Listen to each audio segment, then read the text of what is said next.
दोस्तों अगर आप भी मोहम्मद सिराज और जसप्रीत बुमराह को एक शानदार गेंदबाज मानते हैं तो हमारी इस वीडियो को लाइक जरूर कीजिएगा।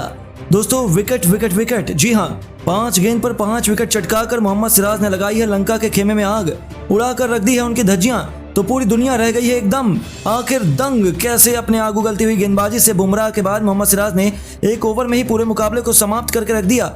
कैसे उन्होंने अकेले ही लंकाई खेमे को घुटने पर लाया, उनकी खौफनाक गेंदबाजी का मंजर, उसकी पूरी हाईलाइट हम आपको दिखाने जा रहे हैं। लेकिन उससे पहले आपको क्या लगता है, मोहम्मद सिराज, जसप्रीत बुमराह और कुलदीप यादव में कौन सबसे खतरनाक गेंदबाज है? हमें नीचे कमेंट करके जरूर बताइएगा। दोस्तों फाइनल की जंग में डिफेंडिंग चैंपियन श्रीलंका मजबूत इरादों के साथ उतरी थी। वह भारतीय टीम को कड़ी चुनौती देना चाहते थे। उन्हें लगा था कि वह टीम इंडिया को हराकर दोबारा अपना खिताब बचा सकते हैं, लेकिन शायद ना ही उन्हें और ना ही किसी को भी भारतीयों का अंदाजा था कि जसप्रीत बुमराह के साथ मोहम्मद सिराज इस मुकाबले में कुछ इस कदर इतिहास के पन्नों को उलट पुलट कर रख देंगे, जहां अपनी कातिलाना गेंदबाजी से उन्होंने एक ओवर में ही पूरे मुकाबले को समाप्त कर भारत की जीत की दास्तान लिख दी है। जी हाँ दोस्तों, एक ओवर में कितने विकेट लिए जा सकते हैं? 1, 2 या अधिक से अधिक 3। लेकिन मोहम्मद सिराज ने तो लंका को अकेले ही अपने सामने घुटनों पर लाने का मन बना दिया था। श्रीलंका ने टॉस जीतकर पहले बल्लेबाजी करने का फैसला किया, लेकिन अब यह उनके इतिहास की सबसे बड़ी भूल साबित हुई, जहां जसप्रीत बुमराह ने आते ही अपने पहले ओवर की तीसरी ही गेंद पर कुशल परेरा को चलता कर उनकी टीम का खाता खुलने से पहले ही विकेटों की सूची में एक नाम जोड़ दिया था। यह तो केवल तूफान के पहले की शांति थी।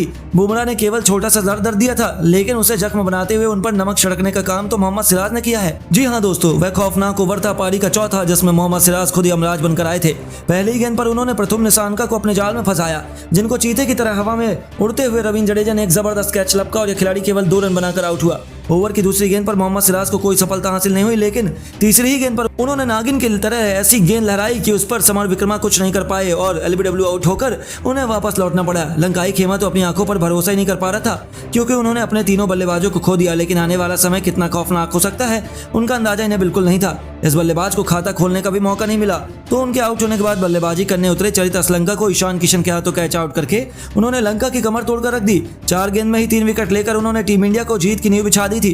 पूरा हिंदुस्तान खुशी से झूम रहा था, वहीं लंका खेमे मातम का माहौल था, क्योंकि लंका ने अपने 4 बल्लेबाजों को खो दिया था, जिनमें से 3 तो मोहम्मद सिराज की गेंद पर नाचते हुए वापस लौटे थे। इसी के साथ मोहम्मद सिराज हैट्रिक पर थे, लेकिन आते ही धनंजय डिसिल्वा ने चौका लगाकर मोहम्मद सिराज को पीटा। उन्हें लगा था कि वह आखिरी गेंद पर बच जाएंगे, लेकिन सिराज ने ईंट का जवाब पत्थर से देते हुए ओवर की आखिरी गेंद पर धनंजय का शिकार करना केवल इसी ओवर में 4 विकेट अपने नाम कर लिए, बल्कि आधी श्रीलंकाई टीम को केवल 12 रनों पर समेटकर उन्होंने नया इतिहास लिख दिया, जहां एक ओवर में 4 विकेट लेकर उन्होंने अकेले ही लंका को तहस नहस किया। तो दोस्तों इतने में उनका मन नहीं भरा, अगले ओवर में आते ही उन्होंने श्रीलंका की आखिरी उम्मीद दासुन शनका को क्लीन बोल्ड कर न केवल अपना पंजा खोला, बल्कि 5 विकेट लेकर मैन ऑफ द मैच का प्रदर्शन भी किया था, जहां लंका की जीत की उम्मीद भी समाप्त हो चुकी थी और 12 रन पर लंका ने अपने 6 बल्लेबाजों को खो दिया था। उनके दम पर भारतीय टीम आसानी से इस मुकाबले को अपने नाम करेगी। लेकिन दोस्तों अब आपको क्या लगता है, मोहम्मद सिराज और जसप्रीत बुमराह में कौन सबसे खतरनाक गेंदबाज है? हमें नीचे कमेंट करके जरूर बताइए और ऐसी शानदार खबरों के लिए हमारे चैनल को सब्सक्राइब करना ना भूलें। धन्यवाद।